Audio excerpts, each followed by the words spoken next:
You're good. So, hello everybody. Welcome to our Office 365 Pulse weekly webcast where we talk about things that are on the roadmap, either things that have just been added to the roadmap, things that are on the roadmap that are being launched that we think are really cool and we want to talk about, or things that have said they've launched and we hope we find them out there on our tenant, not always a sure bet. Usually you will see me, Tom, Adam, and a third member of our party, Jen. Unfortunately, Jennifer is trying to beat the cold back from Washington, D.C. to her warm environment in Texas. So she's in midair right now, hopefully. Have you heard any updates from her, Adam? Yeah, no, I just talked to her a little bit ago. So she should be catching a flight right about now. It doesn't hit till tomorrow morning, but Jen had a vacation to the Caribbean cruise schedule. Oh, yes. And so yes. getting delayed was not really in her car. Not really. So she should be fine. Her flight was this evening. I think she'll make it out okay. It was more she was worried if she waited until tomorrow, she'd get stuck and then potentially miss the Disney cruise, which you can't miss the Disney cruise. No, she could not miss a Disney cruise. I must admit, I'm excited about the fact I'm going on PTO tomorrow, and I'll be going down to Florida because where I live in Minneapolis, it's supposed to be like 25 below and 30 below the next couple of days with wind chills that are pushing minus 50. And while there's part of me that would really like to know what that feels like, I'm going to miss it. Yay! Yeah, I was telling Jen, so her and I both live in Texas. Unlike Tom, who's up in the middle of the cold. It's like 60 and sunny and beautiful. I was like, yeah, come back to Texas. It's okay. Yeah. Like it's good here. I'm Nanook of the North here. So, why don't we get started? Adam, you want to go ahead and run with the first one? I think we both have three things we want to talk about, and we'll just go back and forth. Yeah, cool. So it's kind of interesting what we'll be talking about today. We spend a little bit of time during the week trying to go through and figure out stuff that we think will be cool. I was joking with Tom as we were kind of setting up for this. A lot of mine are like actual news stuff today, like not like, hey, this cool obscure thing we found in the random bottom of the roadmap. So there's a chance you may have heard of these, but as such, typically if they you start seeing articles in Forbes and stuff, it means that this is a wide enough impact that you ought to know about it. So I wanted to go ahead and talk about a couple things for the most part that are going to be at people's fingertips and available for people to see. So mine are going to be kind of big fish this week, so it should be kind of interesting. So to start off with, it's actually something that they released last week, but I wanted people to be aware of it. So for any of our Mac users out there, there's actually new versions of the Office Suite coming out to Mac OS. Because of how the system works with Office 365 Pro Plus now, you won't see like a, hey, we now have 2019 or, whatever the version is, you just now have Office 365 Office Suite. But up until about a week ago, or a couple weeks ago, a lot of the newer cool features that you saw in the Windows versions didn't actually exist in the Mac operating system versions. And for the most part, that's going away now. So especially corporate environments out there that have Mac users, or if you use a Mac at home, definitely make sure you have updates turned on or you go and download the latest version, because you'll actually start to see a lot of those cool new features coming out for the Mac OS Office Suite. And I think that's definitely cool. And Microsoft has shown a really good acclimity to trying to go out and include Macs and get them involved in their environment. So definitely happy to see that those updates finally coming out and really bringing the Mac up into a more level playing field when you're talking about the productivity suite across the office. Yeah, that's going to be a really big deal within our company, because while we have been want to kind of go, yeah, the Mac people are different, we're under more of a, they are different, yes. We're under more of a pressure now to start treating the Macs as full and equal clients. And so a lot of the things, especially with like Microsoft Teams, that's going to replace our Skype P-chat, the persistent chat. And, it's always been a problem. It's like, P-chat doesn't work well for Macs. I think it doesn't work at all with Macs.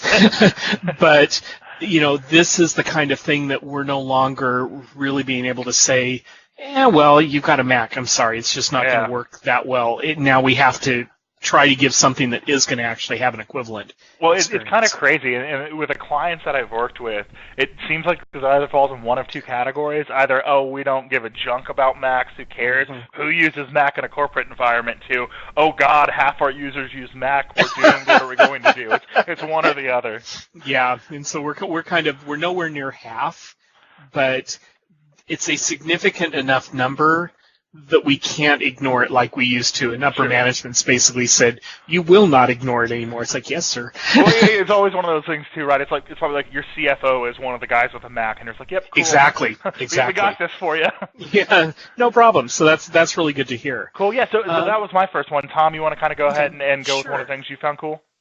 My first one is something that's really minor, but I think it's really critical in our scenario where we have PHI and PII concerns that we really don't want documents going outside our company, and we've got things in place that keep that from happening, but still, apparently now in OneDrive, the links that you can send out usually have various options of you can have this, or you can access the document if you have the link, or you can only access the document if you're the person who the link was sent to and your ID matches. Well, now there's a version of the link that will allow you to send the link to the person, and they can view the document, but they cannot download it, which is really critical because, yeah, granted, you can still do screen prints, I'm sure, and get some way around it.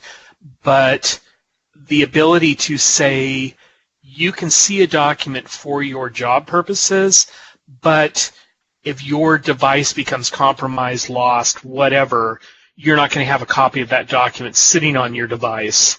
That is going to lead to possible HIPAA violations and so on and so forth.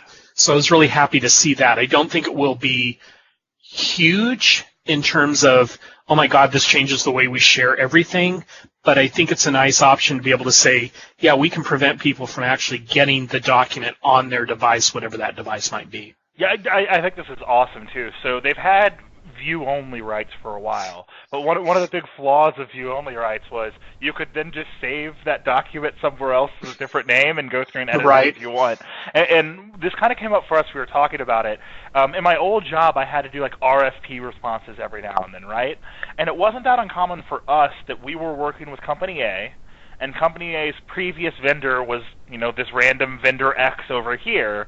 And while we were going through and doing the RFP, we had to go through a discovery process with their current vendor, who was someone we were actively bidding against on the RFP. Ouch. But it was one of those things that, well, if you want the work and want the job, you still have to go through the discovery process, right?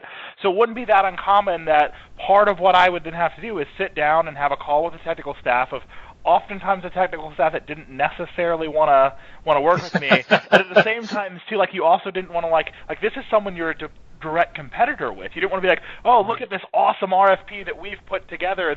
Look at this discovery process we go through, so they could just turn around and do it. Save as. Yeah, exactly. It was always one of those things of well, do I really want to give them this document that I spent, my blood, sweat, and tears working on that they can then just turn around and save and steal? And like I said, there's probably still ways around it, but I love the fact that they're going a step further from just you can do read-only to where you actually prohibit the downloading. And as you said, for companies like yourself that have compliance concerns, and I know a lot of the clientele I work with in my new company at Planet is going to be government-focused, I think that's awesome, and a thing that makes it pretty cool that they're actually going through and developing. So why don't you go ahead and go on with your second one now? Cool. So the next one, too, we'll keep it a little lighthearted first. I think I'll kind of make fun of Windows 10 at the end here. But the other one that I thought was cool, and this was added to the roadmap this week and launching this week. So I think it's kind of crazy. You actually, if you go through and look at the roadmap, the date it's coming out is January 2019. And it wasn't added until the 25th, which was 3 days ago. Ooh, okay. Literally, it got added with, 6 days left in the month, and so this is something you'll start seeing live in your tenants right now. But I think it's a simple change that's really cool. And this kind of goes into keeping on the theme of OneDrive. You're going to actually start seeing now Microsoft enable for the default save location for their users to either be OneDrive or SharePoint. Right now, there are options that you can do. If you have users who know what they're doing, they can go in and they can choose to save into the cloud. But the default behavior is still going to give them, File Explorer somewhere on their computer, their My Documents, whatever it is. Now it's going to be if you have the Office suite downloaded for your users, or they're going through and doing it through the Office Online, the default location. So if they just go and click Save, and by default where they're going in, unless they go into the menu and change the default location on their own, the default location is going to be in OneDrive and SharePoint. Honestly, I don't see a lot of bad about this. All the time it's an upward climb for me when I'm working with customers of, here's how you teach people of why it's good to save in OneDrive. And to me, this is just, I think everyone who has 365 should be using OneDrive, should be using SharePoint. Makes collaboration so much easier, makes sharing so much easier. You get the living document that changes as people, all that wonderful thing that everyone knows how to talk about. The fact that they're just taking the extra step and defaulting that to it, I think is a small change to the user experience that should make our lives as IT admins so much easier. I completely agree, because a lot of times in a company, especially with us as techies, we'll go, oh, well, that's easy. You just fix it, do XYZ. But I've been at this long enough, as we see here, that so many of your problems are not technical, they're cultural. Oh, yeah.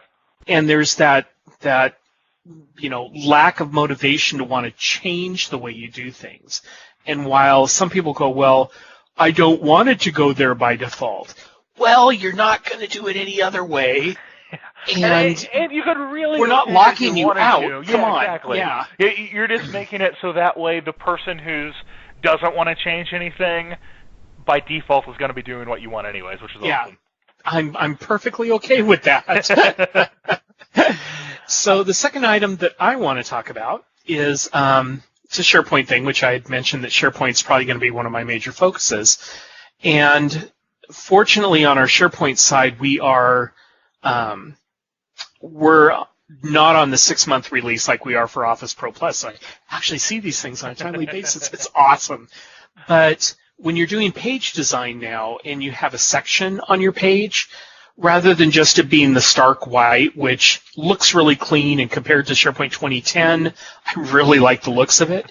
Now they're allowing you to do like 4 different background shadings in different sections, which I think is really kind of cool, because it can allow you to take that section, whether it be just a long section that goes across your page, or whether it's divided into 2s or 5ths, or whatever they've got out there. But it's like it can stay default white. It can be white or no shading.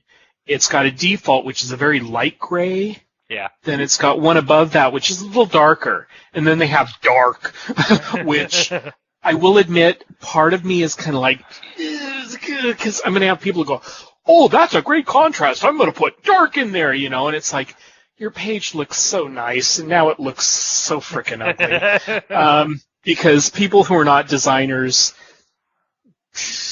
can come up with some stuff that isn't really nice looking, where I found that SharePoint Online tends to lend itself to pages that look better. Yeah. So, I like the option of them being able to do some different stuff. I dread the fact that some of these people are going to go, well, if 2 colors are great, then 4 colors are awesome. I must use them all. Yeah, just be happy we're at 4 shades right now, right? Not like I'm sure we'll get up to 8 at some point. We'll go with this hot yellow. It will look great. Here's the color palette. I can use it all. Gosh, when I was doing notes migrations and notes, deleting notes databases in my former life, I ran across some old ones where, oh my gosh, I would look at these pages and go, how come you use light blue, magenta, and yellow on the views alternate? And you could tell.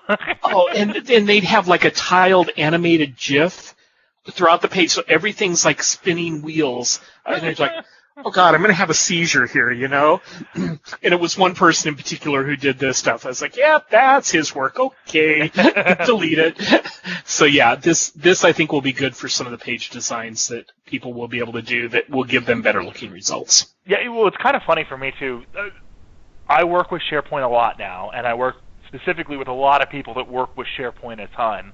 And I'm always huge fans of these types of updates that come out because I'm not a SharePoint developer from back in the day. I was never one of those engineers that was locked in a room for a year working on a new SharePoint 2007 deployment for a customer. And to me, I love the accessibility that these small tweaks give people to where you can take someone like me or even someone who's maybe not necessarily technical in their own nature and give them the tool set that they can make attractive, unique-looking pages without having to go through. And don't get me wrong, they've made leaps and bounds from the whole hardcore custom coding before. Now you have stuff you can go in and change the master page and stuff like that. But even stuff like this that is just little ingrained stuff in the GUI that makes it so a couple clicks of a radio button or anything, you can go through and make changes. I always love seeing updates like this. I feel like it's making SharePoint more accessible to the average user and making it more easy for people to go in there. You maybe not have to break the bank. You can maybe be an IT shop of one or two people and still put together something professional and nice looking for your users without having to go out and invest in a $100,000 statement of work from a traditional SharePoint developer. And while some of my friends that are SharePoint developers might still love for that work to be there, I love as a whole these updates that come out and really make stuff more accessible.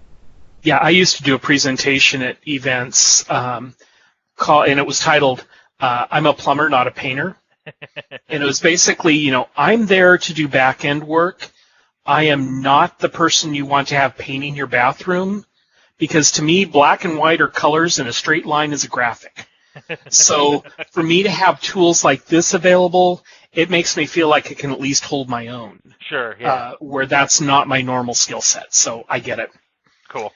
So you want to go with your third one? Yeah, so this one, you'll see some of my true feelings coming out here. So Thomas, myself, and Jen all make a living working on Microsoft products.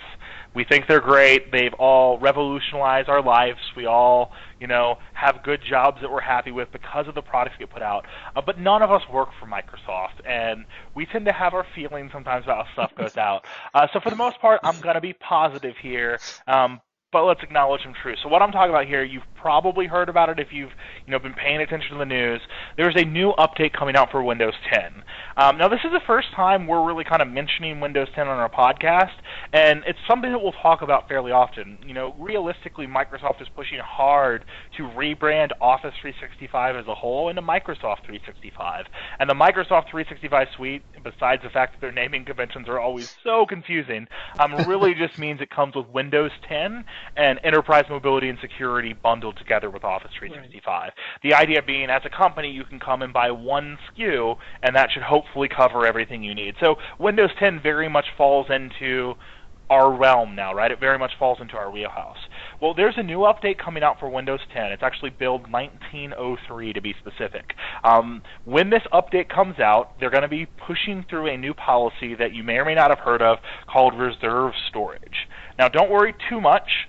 They've already said right now that reserve storage in build 1903 will only come by default for machines purchased new in the near future that already have this build installed. But they're very careful in their legalese speech to say at this time, meaning I can tell you this is going to be a thing sometime sooner than later for all of us.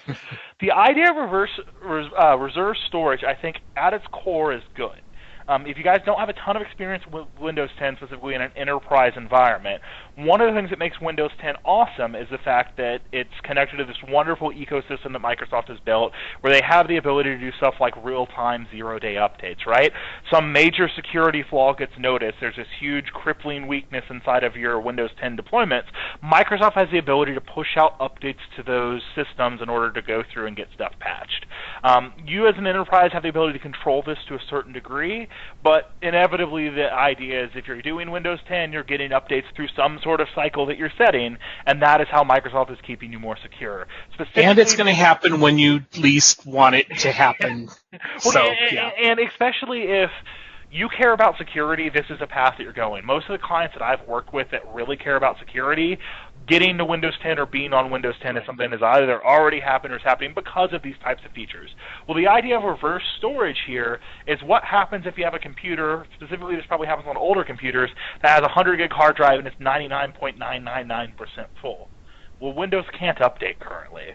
So Microsoft's plan to fix this is in build 1903 or maybe sometime in the near future, Microsoft is going to pre-allocate storage from your hard drive that is unaccessible by normal programs. It's essentially going to just gobble up a chunk of storage. The default right now that they're saying is 7 gigs, which seems like a lot, and basically wall that off from everything else on your computer, where it will be claimed by your operating system. The idea being there's always going to be this space if they can go out and push out updates. Now, for most users, for me, I think I have something like 14 terabytes on my home computer. Like, I'm not going to miss 7 gigs. And a lot of enterprise environments, same thing. You're buying large hard drives, and if you're really utilizing OneDrive and SharePoint the way that you should, you hope your users don't have a ton of storage. But to me, like, what does this mean about virtual machines? What does it mean about some stuff like that? So I think there's still some questions to be answered. And the negative side of this, and I know Tom has some feelings on this too, Microsoft hasn't always been overly polished with their Windows 10 and updates as a whole. There's kind of been some hiccups in the past where it kind of comes out that, well, really their public testing grounds is kind of when the patch launches. And if it messes stuff up, we're sorry, and we'll get it fixed really, really soon. But they don't really have a great internal testing program where it goes out. So I like that this is not being pushed out automatically. But the fact that they're gobbling up 7 gigs of 7 gigs of storage, a lot of corporate machines only have 100 gig, 200 gig hard drives, and the VMs typically have way less than that. So I'm really interested to see how this is going to affect stuff in the long term. For the most part, I think it's a good idea. I think they're doing it from a good place, but I'm interested / worried to see how this one's executed. Yeah, it's, the proof will be in the pudding, as they say. I'm sure that, we all know people in our SharePoint and Office 365 community who are going to look at that and go, the sky is falling. Those people who are more like me are going to go, okay, fine. I don't think it's going to make a huge difference in what I do. Yeah, the potential exists that something bad could go wrong, but that something bad could already happen with how they currently do it. Yeah, so, and like I said, I potentially like the idea of being in a corporate environment and having, Jake over in, sales that's doing stuff wrong and saving everything locally, and then some zero-day thing comes by, and because this patch has come out, I'm already covered in their space. Like, I don't have to come in on the weekend and go and find Jake's laptop that he left at his desk and manually go through and start trying to decide to delete stuff, just so I know he's not a major security risk to my firm or my company. Yeah. So I like the potential implications, yeah. Yeah, I would rather deal with somebody who's saying, hey, I want that 7 gig back, than somebody going, how come my machine won't boot up now because it attempted to apply a patch and it couldn't do it? You can make the argument that, well, Microsoft should have known that it wouldn't apply because there wasn't enough space. Still. And let's be honest, 99.9% of users are never going to know those gigs were taken in the first place. They're never. They might say, "Hey, I thought I had a 500 gig, hard drive on this computer. Why is it only showing, 477 gigs?" Well, operating stuff takes up space. Because honestly, some of that is taken up right now. But I think, long term, this is just going to be something else that's expected. So, all in all, probably a good thing. But this one does put me a little bit on edge more than some of the stuff I see, just because I see potential for this to go wrong in many ways. Yeah. So, it's just like, just think of it as a really large swap file, okay? It'll be fine. Don't worry about it. So my last one. So really our last one as a whole, I believe. Yes, our very last one. As I mentioned last week, I had mentioned the Stream mobile app was rolling out, and I had become, quite a fan of Stream. But one of the things that I had noted when I went to the SharePoint conference last year was there's all these things that Stream doesn't do. And I got more focused on what it didn't do rather than what it did. And one of the things that I was under the impression it did was I'd upload something to Stream, and I'm like, hey, this is great. It gives you closed captioning, and I'll be able to look at that closed caption. I'll be able to search on those closed captions. And when I first did that, I'm like, it's not doing that. What's going on? Well, that was only if you had an E5. You're killing me here, folks. Because we hand out E3s, not E5s. Well, E5s are what? Only like $30 to $50 a user or something like that? No, why not? No big deal, Let's go for it. We have 100 of those. Are you one of the lucky 100? No, you're not. Thank you. So what's happened is they've taken a number of really cool features in Stream, and they've now applied it all the way down through the entire Stream base. One of them is, and I don't use this a lot, but I think it's really cool, is they can take the audio portion, determine who's speaking, and match it to the person's face. So you can have a facial recognition timeline that says, oh, well, I want to have halfway through, and this is when my CIO went on a 5-minute talk, and I can easily find out where that is. I think that's really awesome. Yeah. The thing that I find even better is that the closed captions now that they do, and other than just doing the closed captioning the whole bit, they've actually now made them accessible to search, which, again, if you were E5, you had that, but now you can go in and search for something, and you can search for things that were said, not just the title of the video, which is, I think, highly critical if you're having people starting to use video as a means of communication. And the thing that I think is really cool about this whole thing is they're actually going back to all the items you already have in your stream tenant and applying those features to existing videos. So it's not like you're going, well, this is great for everything that I did this month, but everything that I have for the last 3 years doesn't have it. Now it's going to. And I don't know how long it will take them to catch up with that. They may already have it done for all our tenants. I haven't gone back that far and looked. But I think that's really awesome now that you've got the ability to see the transcript, search on the transcript, and have all these really what I would consider enterprise-grade video features rolling out to all versions of Stream at all levels. And that, I think, is what's going to drive Stream adoption to higher levels rather than saying, well, if you want to spend a whole lot of money, you can have these features, but for those of you who just can't afford those, tough, dream on. So I think this is really cool. Yeah, and honestly, to me, this is really bringing Stream up to a more level playing field with the other applications that already exist.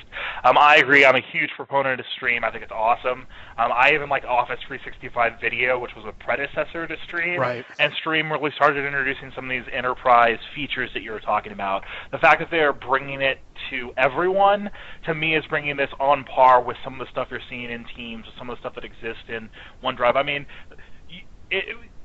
I had the same reaction you did when I first found out that stuff wasn't searchable in Stream. It's like, you mean I can take a picture with my phone of a whiteboard, upload that to OneDrive, and the text in the picture is searchable, but subtitles that you are adding in directly on your own aren't? So, like, that just didn't make any sense to me, right? Right. So I feel like they're really bringing the features to Stream to make it fit in more naturally with the other applications that you have. The people that maybe weren't embracing Stream already, I think, are going to find a really enterprise-level video hosting platform that adds functionality. I think a lot of customers are going to do kind of what you're talking about. They're going to take old content they already had in videos and start putting up and see some of these features in action, see that it's automatically going in and adding subtitles, seeing that you can, once it has the transcript in there, translate in real time, right? Say you're an international company, you can go in there and upload a video that's in English, and once it adds subtitles, go back in and add subtitles in Japanese and stuff like that. I think as more and more of these features are becoming available, and like you said, with the search,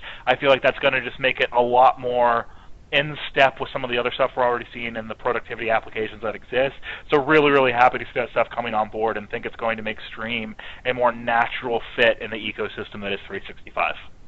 Well, I think it's interesting, too, when you think about Graph and all the machine learning, what could potentially come about with that when now it has access to the actual words, be they accurate or not, but they do have access to those words, and now they can start making some connections that they really didn't have the ability to do before. So, good stuff. Yeah, and I will say, I think a lot of the people that are maybe going to watch this podcast maybe aren't going to be huge into Graph, but if you have developers on your side and your tenant, there is some really awesome updates coming out. And as Tom said, a lot of times as they're going through and they're updating new stuff in the features and new stuff in the applications themselves, that is opening up the potential so much larger inside of Graph itself. I really think, a year or two from now, the custom code that's going to be implemented and injected through Graph is not only going to be a whole industry in and of itself. That's where, places like AvePoint and Metalogic and some of those companies that have kind of existed as services bolted around 365. I think that's where those companies, either themselves or additional companies, are going to come up that can really thrive. And I also think there's going to be some really cool stuff made from companies that have legitimate developers. I and myself, just working with some of the clients I've seen, have already seen some really cool stuff where they're going in and doing automated processes and stuff when you're adding in Intune and Cloud App Security and some of that stuff. And as you said, as they continue to update these other applications, the other processes, it's really just opening up the possibilities of cool stuff that you can do, whether it be metadata focused or whatever, going through Graph, which is really cool. Right. Great stuff. Cool, guys. Well, I think that will conclude our January 28th version of Office 365 Pulse sans Jennifer. And we will go ahead, and I think our next one is next Wednesday, I believe. Yeah, so we're going to update on, I believe everyone should hopefully be getting this on the 31st. As we kind of mentioned, I think our goal is going to be to update or upload every Thursday, right? On Thursday, right? So Tom and I, as you said, happen to be recording on Monday this week, but hopefully there shouldn't be an interruption. You should get this episode on the 31st. The next one should be coming out on the 7th, and it might be just Tom and I's beautiful face. I don't know if Jen will be back for that, but I do know with her going on our cruise soon, you're just going to get the beautifulness that is me and Tom for a couple weeks. But yeah. Looking forward to continue discussing some of the cool stuff coming out, guys. Hopefully you guys are Makeup. You can tell I already put tons of effort into mine. That's why you can see this natural glow about me. But hopefully you guys are enjoying what we're doing. If you have anything to say, we'd love to hear it. And besides that, we'll see everyone next week. Sounds good. Bye, everyone. Thanks, guys.